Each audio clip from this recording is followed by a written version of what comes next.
Think about the diary scene. Not the basilisk, not the petrified students, not even the theatrics of the chamber itself. Think about the moment Harry opens that leather book and hears a voice that sounds young and terribly sure of itself. "I am Tom Riddle," it says. "You look at me." And suddenly the whole movie pivots. That's not just exposition, it's a mirror. And here's the thing. The diary isn't primarily a weapon in the way a dagger or a dark curse is. It's a work of performance art by a young, hungry mind pretending to be whole. It seduces. It stages intimacy. It promises safety and then hollows you out. Why does that moment hit so hard? Because the diary speaks like a person who understands what people want to hear.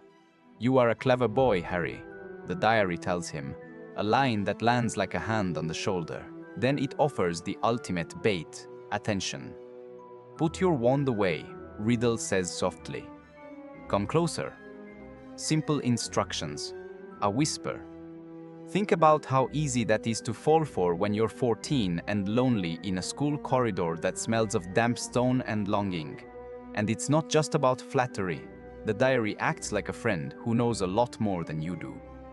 Remember when Ginny, quiet and raw with adolescent humiliation, confides and then retreats? The diary doesn't scold her. It draws the confession out of her like a confidant. "You're frightened, aren't you?" it says to Ginny. "You were only a little girl." It creates a private theater where the listener thinks they are the star. The horror of that is brilliance. Voldemort, or Tom Riddle, understood that the easiest way to own someone is to let them believe they are being heard. Listen to the words he uses. "You should have left it alone. You should have told someone." That's the diary accusing herself back at Ginny, while also manufacturing guilt. It knows the shape of adolescent blame and uses it like a scalpel. Then there's the sickening tenderness of, "I could have given you so much more," which is exactly why it works. The diary stages possibility, the promise of being known, of being special, and then ties the cord tight. Let's talk about charm. There's a scene where Tom Riddle, speaking through the diary, says, "I was always the best of my age." It's a casual, almost boyish brag that smells like truth because it contains vulnerability. He's bragging, yes, but there's also a confession. He needs to be the best because emptiness is a cavern he can't fill. Charm here is armor and bait both. It says, "Look how bright I am," but it also says, "Come close enough to feel that brightness and I will consume you." Why call it a self-portrait? Because the diary isn't just a repository of memories. It's an intentional representation, a staged version of Tom Riddle designed to be lovable, persuasive, and deceptively complete. A portrait is made to be looked at. The diary says, "Look at me, learn me, love me," and that instruction is the trap. It sells an image of wholeness. What it actually contains is a voice with no interiority, an actor playing tenderness while mining real people for their lifeblood. The film gives us lines that prove this careful construction. When Harry asks, "Who are you?" Riddle replies with a line that sounds like a proud little show-off, "Tom Marvolo Riddle. I can put my name in something and it will remain." That sounds like arrogance, but think of the subtext, identity as permanence. For Tom, identity is a trick to fix his name into the world. The diary is literally a way to fix himself, to make a version of himself permanent. But the way he fixes it is by becoming an irresistible conversationalist. That's what's so striking. This first Horcrux isn't just a safe, it's a social contract with no consent. Now, juxtapose that with Ginny's line, said in panic when she realizes what she's done. "I didn't know. I didn't mean it." It's a child's plea, and it lays bare the diary's power. Ginny's guilt is manipulated into obedience. The diary toys with her shame and then fashions that feeling into a code of compliance. The recording of Tom Riddle's voice doesn't command with overt violence. It coaxes, it confesses, it commiserates. The voice says, "You and I are the same," and in that false kinship, Ginny's agency dissolves. There is another line, unforgettable in its coldness. When Riddle explains his past crimes to Harry, he says, "It was I who opened the Chamber of Secrets 50 years ago." The manner of delivery is important. It's not triumphant in a loud, monstrous way. It's delivered with an almost clinical calm. A man reporting a feat like a schoolboy reporting he solved the puzzle. That tone tells us everything. Riddle treats cruelty as clever work. For him, dominance is a taxonomy painted in neat handwriting. He performs power as a stylistic choice, not a moral stance. That's terrifying because it suggests he spent decades learning how to look harmless while being lethal. Which circles back to a striking observation. The diary seduces by being the opposite of forceful.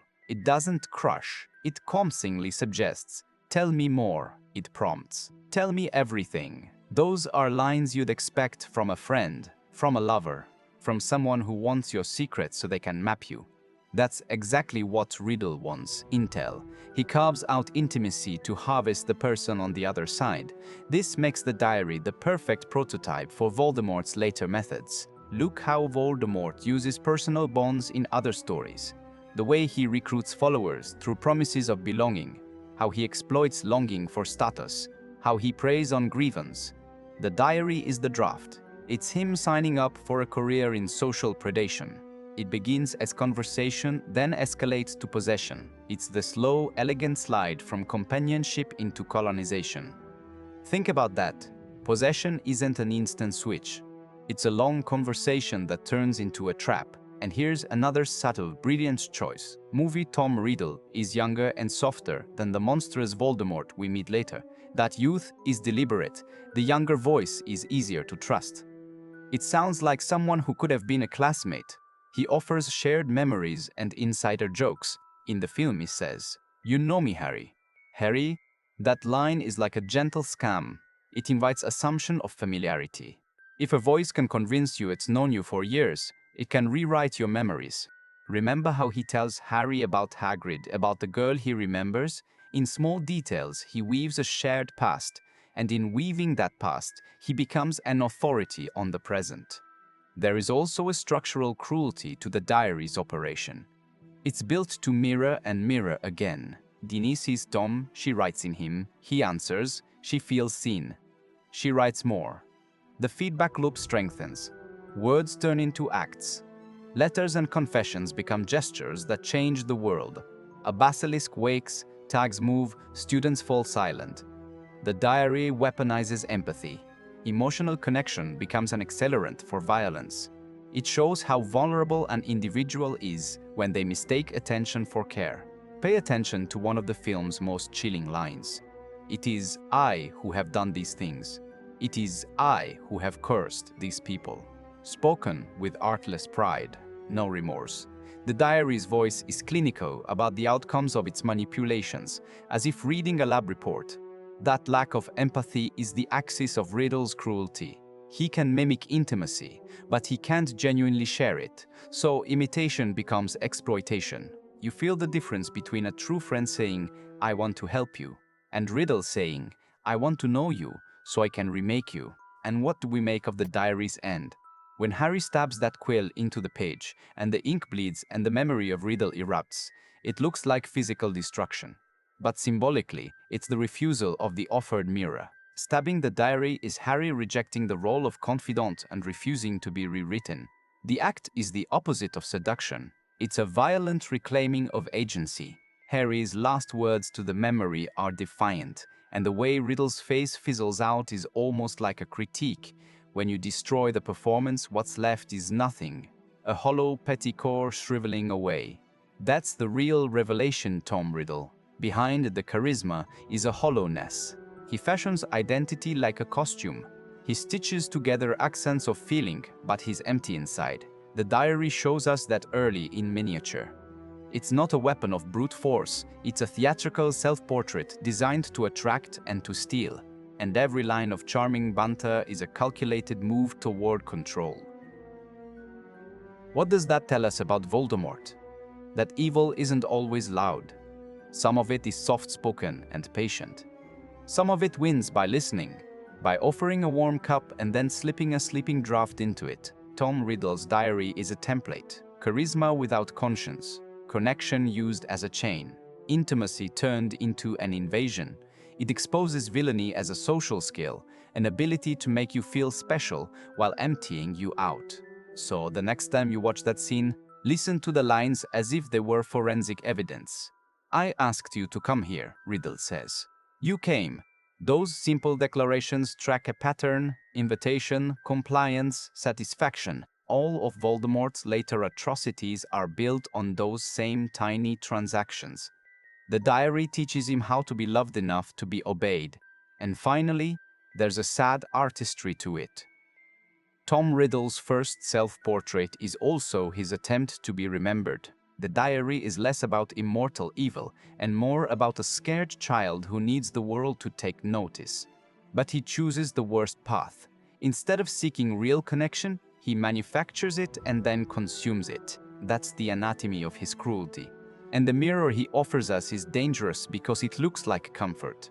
So when the camera closes on the shredded diary and the echo of a boy's laugh fades, what we're seeing is not just the end of a plot device. We're witnessing the unmasking of a method. The diary shows us how tyranny can begin in whispers, how the simplest intimacies can be turned into instruments of control, how charming words can become chains. It wasn't a weapon at first. It was a performance meant to make you fall in love with a ghost. We come away with a clear, unsettling lesson. Beware of intimacy that asks for nothing but everything. Tom Riddle wrote himself into a book and called it Friendship. Ginny answered, and the rest followed.